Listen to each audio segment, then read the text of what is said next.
Welcome back to Grow Potential. I am Sarah, and I'm with my awesome, well-dressed, wise, diligent dad. How you doing? After that introduction, I'm 100 times better than I was. My kids and I were just having a conversation about how cool you dress, that you have awesome style. Well, you have a sister who says I dress like a farmer. So, Which one? Well, we won't out them today. I love outing the sisters. It makes me excited. Okay, so we met about a month ago, and we are in this series for Atlas of the Heart, Brene Brown's book, and the idea of labeling emotions. And the better you can label emotions, the better you can process and move forward in healthy ways. How have you enjoyed this series, these conversations? I like emotional intelligence. Yeah. EQ. But I'm not, it isn't, it doesn't come to me naturally. Yeah. So I love her definitions of emotions. Yeah. I find it very helpful. Yeah. I think one of the needs in life is this idea of hope. Hope is a beautiful thing because when you feel it, you feel, I don't know, unstoppable. I remember being a little girl and you having the phrases, you know, I'm a man of steel, or nothing gets me down, or even today you'll say, I've never been sick a day in my life. And you normally only say it when you are sick. But you've always led our family really well with hope, and you've always led the church really well with hope. But what we learn in Brene Brown's book is hope is only forged in the bad. In struggle. Yeah. And so I want to talk a little bit about hope today. But to get there, I think we have to talk a little bit about the struggle. Yes. This is like I think I know the answer to this, but when you were younger, and even into your 20s, 30s, 40s, actually all the way through, did you ever feel like you could express emotions the way you wanted to express emotions? I would say no. First of all, I couldn't label many of my emotions. Yeah, they all kind of came out. So everything got blended into grouchy. Mm-hmm. You know what I mean? Yeah, I think that's pretty typical of men, though. Yeah, everything got blended into grouchy. And maybe women in perimenopause, dare I say. Is that too much information for this podcast? What is in your coffee today? Yeah. We were just laughing because my mom was singing some song. And I said, I don't know what's in your coffee, but what's going on with mom over there? She's pure joy. But yeah, I do. I think that is very, very normal for when you don't know how to express it, all comes out as the major emotion of anger or grouchy or short-tempered. But as I think about it, I'm sure I had permission to feel, but I think something inside of me just wouldn't allow it. And so, like, when I think about sadness, even as an adult, I hate being sad.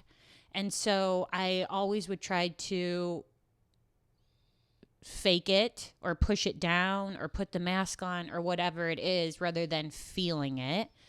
And the older I get, the more I hate that, the more I want to be the author of my life, Dad. What is that? Authentic. Yeah, the authentic me. And so that means the God-given emotions that we deal with.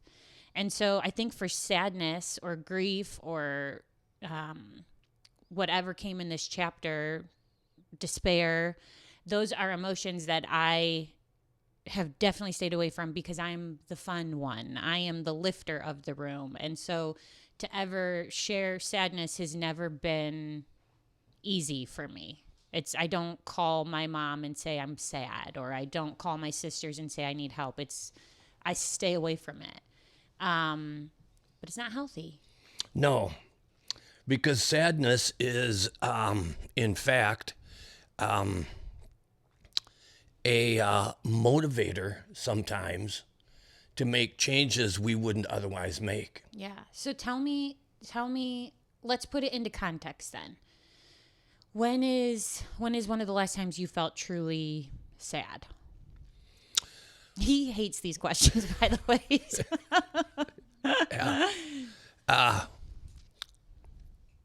I would say what comes first to my mind is the day that Shay had her stroke, Yeah. and I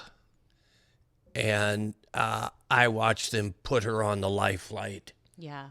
and fly her to the clinic. I was pretty sad. A story's coming to my head, and I might be getting this wrong. We might have been, a woman saw our family in the waiting room. And I don't know who this woman is. I can't remember quite the story, but she saw the way we prayed and we huddled together. So my mom had a stroke 2 years ago now. And by the grace of God, you would never know. She's perfect in every way. Full recovery. Yeah. But we somehow her phone called me. She wasn't even trying to call me. She was trying to call another sister. And by the grace of God, I picked up, which is very rare, just to have my phone next to me. But she called and she told me she couldn't move her arm.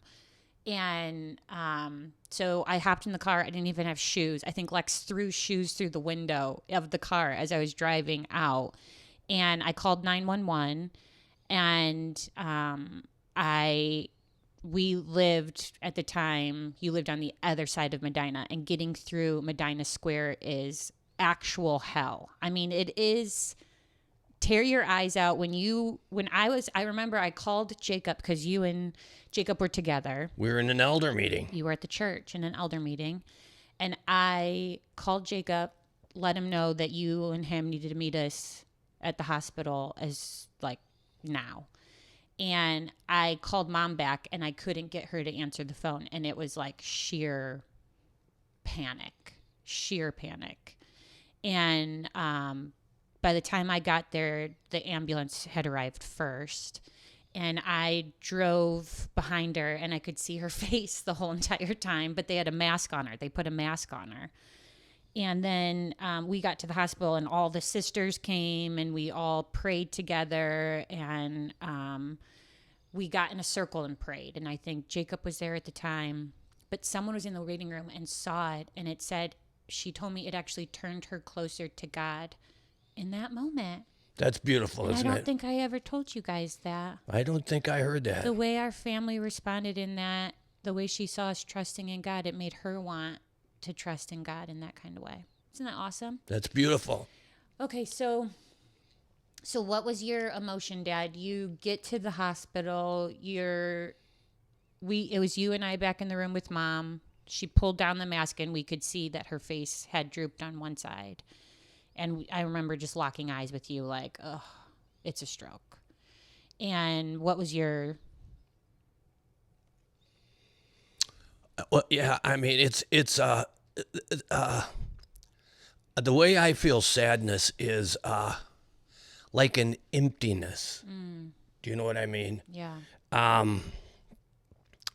And I just remember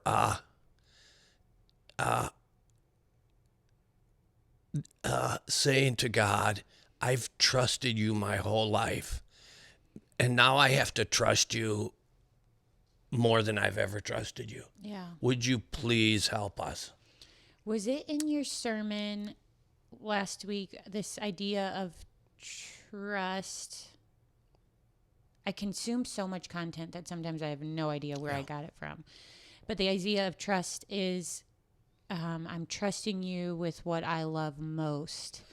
Was that in your sermon? What I love most, I feel is safe with you. Oh, that is the meaning of trust. Say it one more time. What I value the most, I feel is safe with you.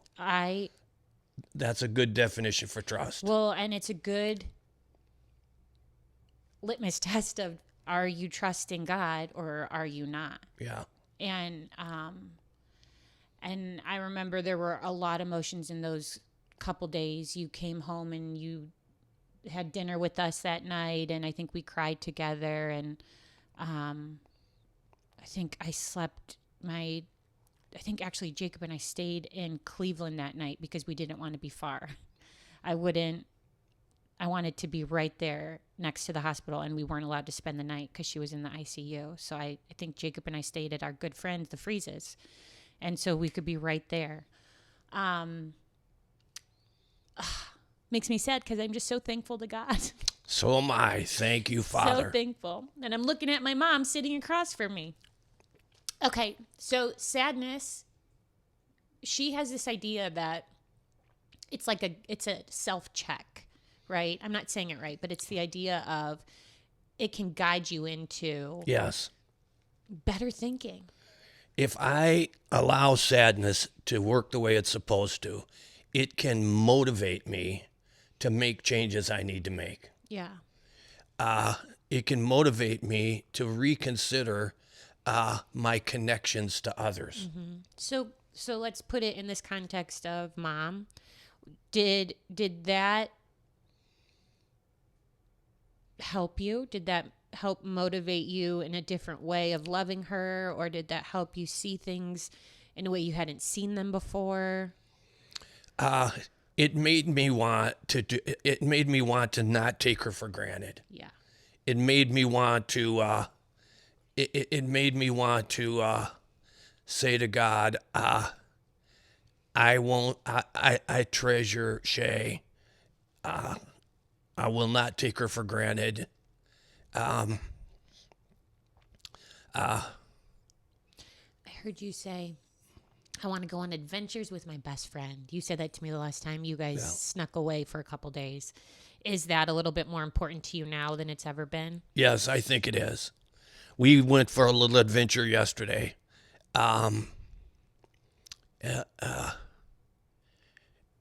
We mustn't assume that things will always be the way they are now. Yeah. And we have to live life to its fullest day by day. Yeah. It's interesting when you say that because I think of that's an easy thought for me because I'm a worse first. Like I think we've talked about this in podcasts before. Is my mind goes to if it's a possibility of bad, that's where my mind goes. But I think in this idea of sadness, there is a difference between sadness and despair. Yes. And despair it can be a deep hopelessness. And the idea of permanence is you ask yourself, will it always be like this? What are your thoughts on despair versus sadness? So despair doesn't produce anything healthy. Despair is processing life and giving up on the idea of change. Nothing is ever going to change. It's always going to be like this. Yeah. There's nothing I can do about this. Yeah. And that does not produce a better tomorrow. Yeah. And so when we move from, okay, so sadness is a helpful tool. It can help you reorient. It can help you. What is her, she had a couple of ways that it helps you. Most people who are in a state of sadness, they can see things without judgment or with better judgment. What are those things? Are you have when you're sad, you tend to have less errors in your judgment. Which is funny. You would not think that. Yeah. And she also said that you are more resistant to eyewitness distortions. You know, we all see a car accident and we see it 3 different ways. Yeah. Well, if you're sad, you tend to see it more realistically. Yeah. She says also that you're more sensitive to social norms and you tend to be more generous. Okay, she also says, though, this idea of leaning on people when you're sad. What was that concept, Dad? That, Yeah, it challenges us to think about our connections to other people. When I'm sad, I'm very open to thinking about how am I connected to other people. Evidently, the best way to respond to somebody in sadness is to help them to have a sense that you see their sadness. right, you're not there to fix it, Yeah. but you see them. Yeah. Yeah. I love that idea because I think so many of us try to fix it. Yeah. I think it's in this chapter where she talks about her kids and helping them understand this and go through this. Yes. And it's one thing when it's you, but it's a whole other ball game when it's your baby in front of you. And how she like urges us to allow them to go through this process and not try to fix it for them, because hope is forged. Yes. Okay, so we're sadness. We've experienced loss. We've experienced some sort of pain. How do we move forward in the kind of way that brings about true hope? Well,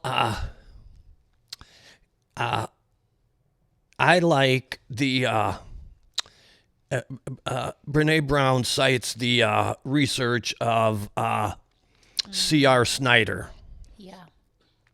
and he's got these three great concepts about hope. The first thing he says is when we experience hope when we can set realistic goals. Yeah. And he puts a sentence with that: I know where I want to go. Wasn't her study that she had studied so many thousands of people and that were taking this course, and she would ask them to write a goal, and 90% of them wrote unrealistic goals? Yeah. Okay, so this is something that I think two things about. One, I think sometimes setting goals very high means that you will reach higher than you ever thought you could. So I think that's good. But then I feel like I'm going for the ordination process right now, and I'm trying to write a theses for each book of the Bible, and I'm extremely frustrated because I was supposed to be done by January, and I just looked at it to see when I'll be done, and it's most likely June.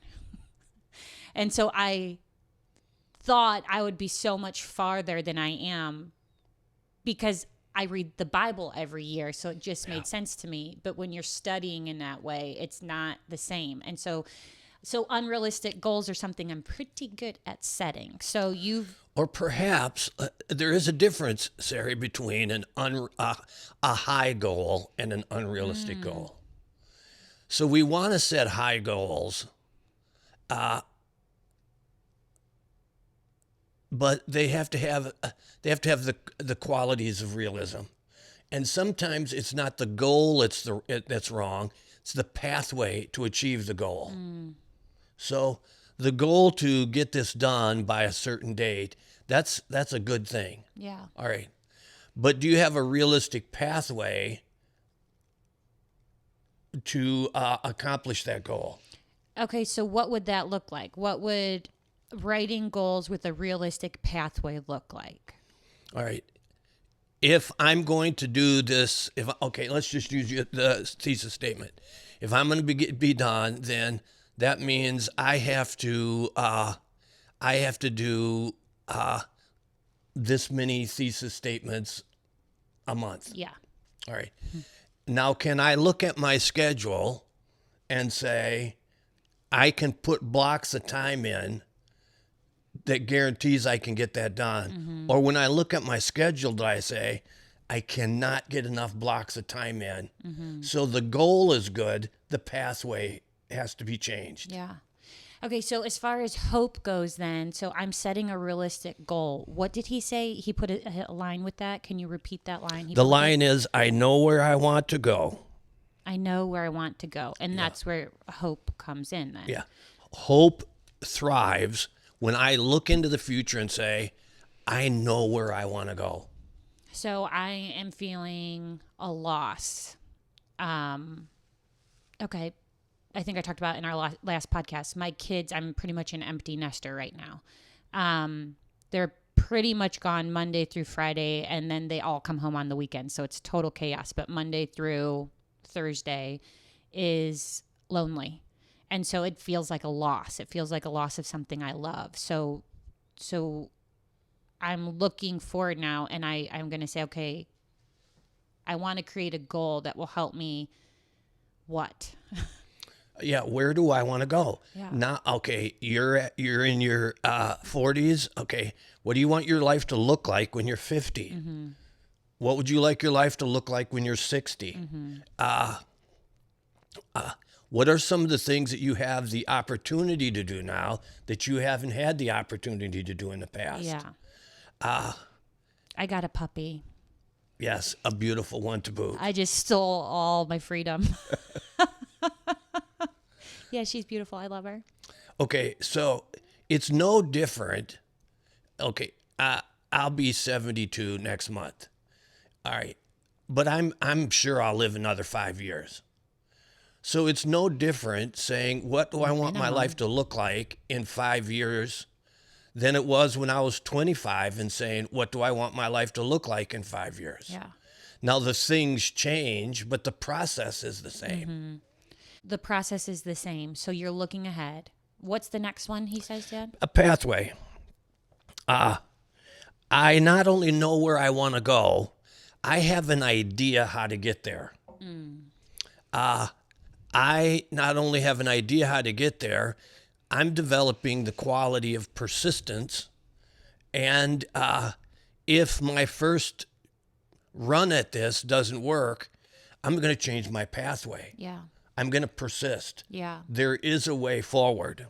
I can see, like, as you're saying this, I could see, if maybe you've had a financial loss or you're struggling financially, I can see how a pathway forward would drastically create hope. It's called a budget. Yeah, that's exactly Write a right. budget. Yeah.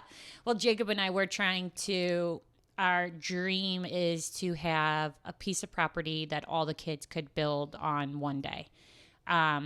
It's a big dream. It's a generational dream, and it's something our heart desires big time.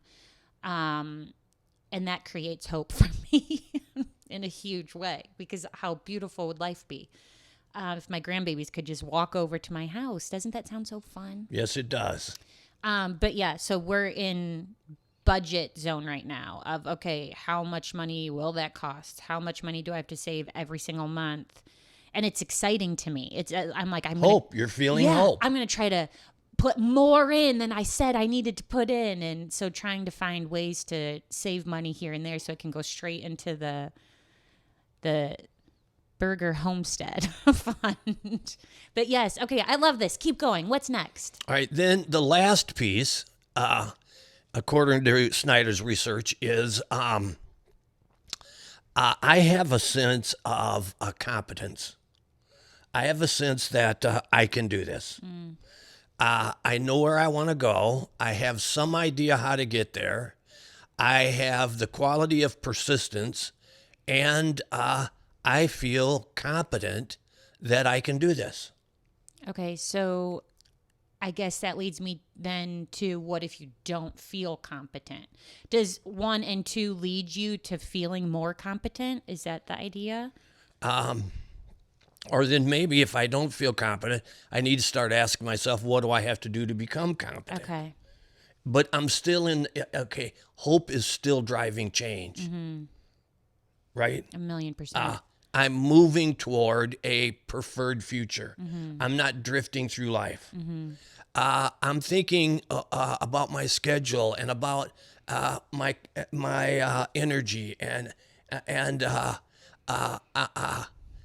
and I'm looking at myself and saying, what do you have to do to be competent to do this? So I used to do this, Sarah. I would say, I want the church to be this size.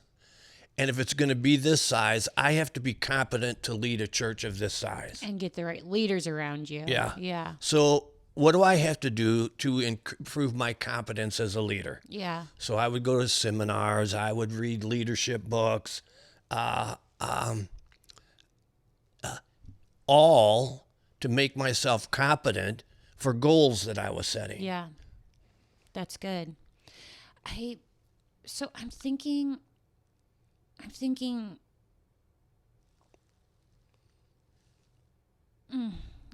it came and went. I can't remember the thought I had, but when you think about this competency piece of when I'm truly sad, Dad, I want to isolate. And there has to be something that helps us dig from that isolation. So do you relate to that? Do you want to isolate do you ever want to isolate? I'm not a big isolator. What I want to do is I want to do the thing I can do right now to get back on track. Mm-hmm. All right. See, I don't always. It takes me a minute to get there. Like when I feel blue or down, I don't want to talk on the phone. I don't want to be around people. I want a comfy blanket and some sweatpants. Can I get an amen out there in the audience? So these ideas feel awesome to me, but it feels like I wouldn't get there right away. It feels like you almost have to give yourself permission to feel this sadness. And so in the permission to feel it, how do you know when the right time is to start looking at this? Is that question understandable? I'm going to answer it in a different way because I'm not really sure. So I will say, okay, you can be grouchy about this for the rest of the day. You give yourself the timeline. Yeah. But tomorrow you're done. Yeah. I'm done with this. Move on. Right. Yeah. I'm going to acknowledge this for the next hour, but then I'm done.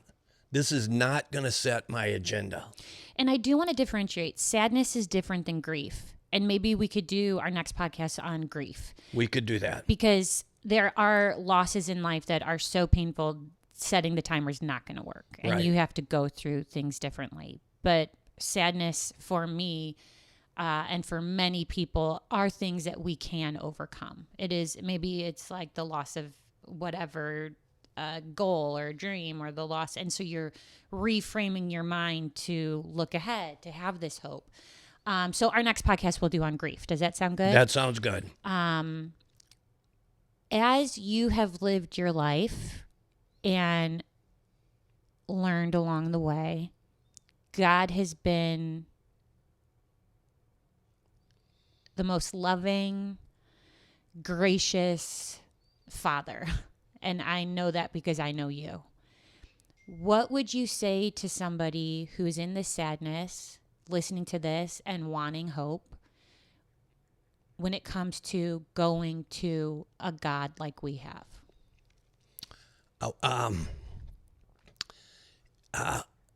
Joy is innate to the divine nature. God is eternally blessed. He enjoys being God. Yeah. He enjoys his existence. And then the psalmist tells us, the joy of the Lord is our strength. I'm sure you remember we used to say, move to the joy. Yeah. So it has to be a conscious act. Now, again, you're right. We are separating sadness and grief. Yeah. But in sadness, it has to be a conscious act. I'm moving toward the things that inspire hope in me. I'm moving toward the things that call out the best in me. I am acknowledging this moment of sadness, but I'm moving toward the God of all joy, the God of all peace. These are qualities that are innate to his nature, and he shares them with us. Yeah.